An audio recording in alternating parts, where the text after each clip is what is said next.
Okay now next topic जो है हमारा दैट इज़ बैंड थ्योरी। ठीक है,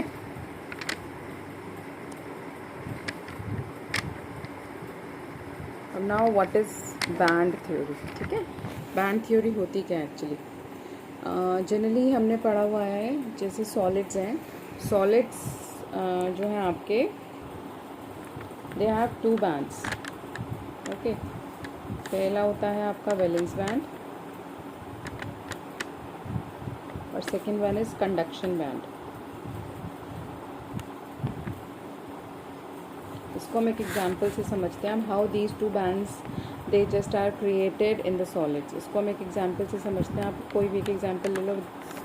we have taken the example of silicon with atomic number 14। इसका इलेक्ट्रॉनिक कॉन्फ़िगरेशन क्या होगा, 2s2। ठीक है, then is 1s2, 2s2, 2p6, कितने हुए 6 + 2 + 2 10, देन 3s2, 3p2। और 3 वाले सबशेल में आपको पता है कि dv होता है, बट अभी यहाँ पे कुछ है नहीं है, वैकेंट है आपका ये। ठीक है, तो यहाँ पर अब आपका इसमें क्या है, जो सिलिकॉन में जो आपका 3d जो थर्ड सबशेल है उसके अंदर देखो, अब कुछ आपके ऑर्बिटल्स हैं जैसे 3s और 3p ऑर्बिटल है, इन दोनों में इलेक्ट्रॉन्स आते हैं, लेकिन जो 3d वाला ऑर्बिटल है उसके अंदर आपके इलेक्ट्रॉन्स आर नॉट देयर। तो ऐसे ही ऑर्बिटल्स जिनको हम बोलते हैं वैलेंस इलेक्ट्रॉन्स, कौन सा है अब आपका वैलेंस शेल, कौन सा है, ये आपका वैलेंस शेल है। ठीक है, इस वैलेंस शेल में आपके कुछ ऐसे आपके ऑर्बिटल्स हैं जिसके अंदर इलेक्ट्रॉन्स हैं और कुछ ऐसे हैं जिसके अंदर इलेक्ट्रॉन्स नहीं हैं। ड्यू टू दिस, मतलब इसकी वजह से आपका अब यहाँ पर क्या प्रोड्यूस हो गया है, अब मीन्स ये अब आपका जो है ये डिवाइड कर देगा सॉलिड को, इसकी वजह से इसके अंदर बैंड्स प्रोड्यूस हो जाएंगे। ठीक है, तो जो आपके फिल्ड ऑर्बिटल्स होते हैं वो बनाते हैं आपका वैलेंस बैंड, और जो आपके एम्प्टी ऑर्बिटल्स होते हैं वो बनाते हैं अब आपका कंडक्शन बैंड। ठीक है, समझ में आ रहा है। मीन्स जो आपके फिल्ड ऑर्बिटल्स हैं they will form valence band, और जो आपके एम्प्टी ऑर्बिटल्स हैं they will form conduction band. इसको देखो इस तरीके से समझते हैं अभी हम। जैसे आपका आप इसके अंदर इलेक्ट्रॉन्स हैं तो ये हैवी हो जाएगा, ये क्या है एम्प्टी है तो it will be lighter than this. तो बीइंग हैवियर ये क्या होगा, इस तरीके से आपके दो तरीके से हम मानते हैं बैंड बना लेते हैं।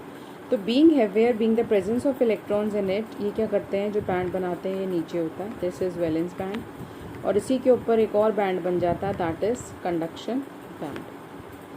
ठीक है, अब इसके बीच में जो ये गैप प्रोड्यूस हो रहा है, ठीक है, ये गैप जो प्रोड्यूस हो रहा है ना between the conduction band and the valence band, इसको हम बोलते हैं forbidden gap.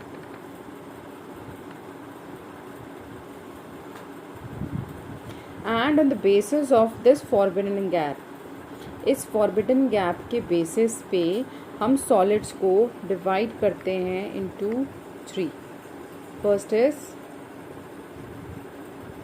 Conductors, number 2 is insulators, and number 3 is semi conductors। ठीक, इतना समझ में आया। अब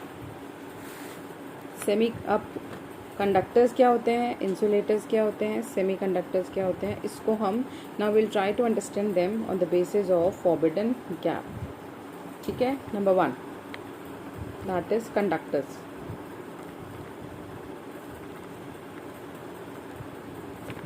कंडक्टर्स में वी आर सेइंग ये आपका क्या है, कंडक्शन बैंड है, और ये आपका क्या है, वैलेंस बैंड है।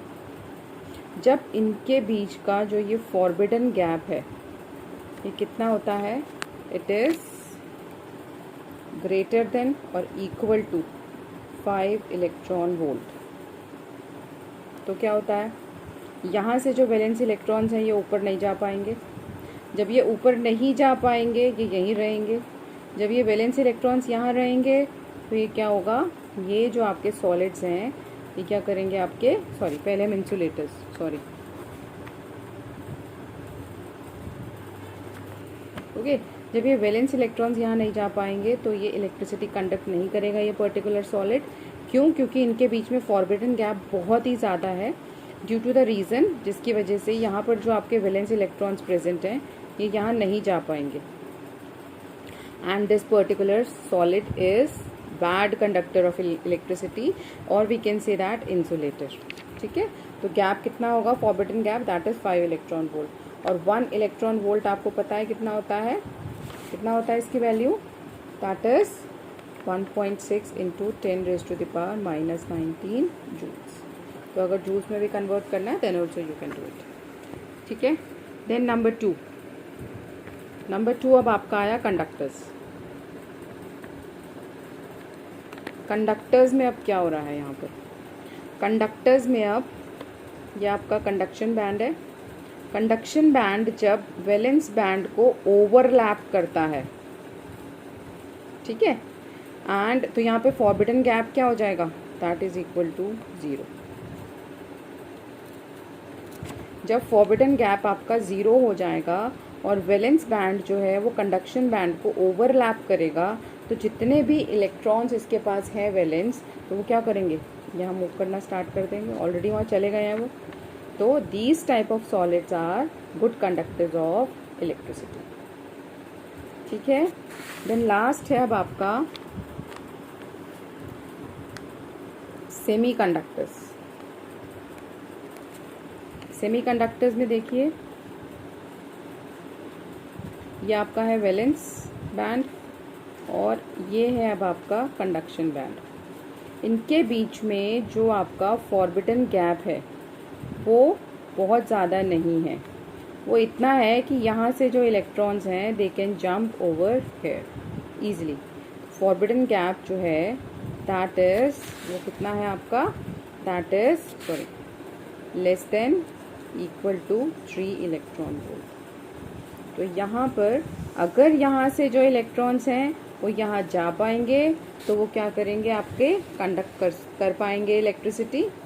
अगर वो इलेक्ट्रॉन्स ऊपर अपवर्ड डायरेक्शन में यानी कि वैलेंस बॉन्ड बैंड से आपका कंडक्शन बैंड में नहीं जा पाएंगे, so they won't be able to conduct the electricity. तो इसीलिए अगर वो चले गए तो वो कंडक्टर्स की तरह बिहेव करेंगे, नहीं तो वो इंसुलेटर्स की तरह। ठीक है, तो ये क्या हो गया आपका, किस कैटेगरी के अंदर आ गया, this is known as semiconductors. तो आपका whether the solid is insulator, whether it is a conductor, whether it is a semiconductor, depends upon the forbidden gap between the valence band and the conduction band, which is created due to valence shell. Got it?